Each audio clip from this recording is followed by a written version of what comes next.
খাসির মাংস কুরবানির ঈদ ছাড়া আমরা চোখে দেখতেছি না। কারণ রাইড শেয়ারে এখন আর প্যাসেঞ্জার হচ্ছে না।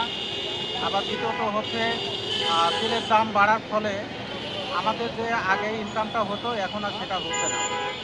তো আগে যেটা ভালো ভালো একটা ভাড়া ছিল এখন আর সেটা হচ্ছে না।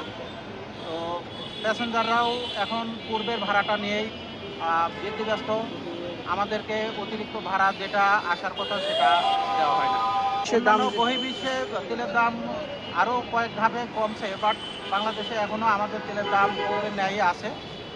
তেলের দামটা একটু কমালে মনে হয় আমাদের জন্য একটু জীবনযাত্রাটা একটু ভালো মানের চালানো যেত। দ্রব্যমূল্যের দাম অত্যন্ত বেশি। এর জন্য আমাদের জীবনযাত্রার মানও খুব একটা ভালো যাচ্ছে না। যার ফলে আমরা পূর্বে যে জিনিসটা কিনতে পারতাম একটু সাশ্রয় মূল্যে, এখন আর সেটা কেনা যাচ্ছে না। না, গরুর মাংস, খাসির মাংস কুরবানির ঈদ ছাড়া আমরা চোখে দেখতেছি না। সরকারের কাছে আহ্বান যে আমরা যারা রাইড শেয়ার করি তাদের একটু হলে পরেও যেন তেলের দামটা একটু বিবেচনা করে, একটু দ্রব্যমূল্যটা একটু বিবেচনা করে, তাহলে আমরা যেন একটু ভালোভাবে চলতে পারি।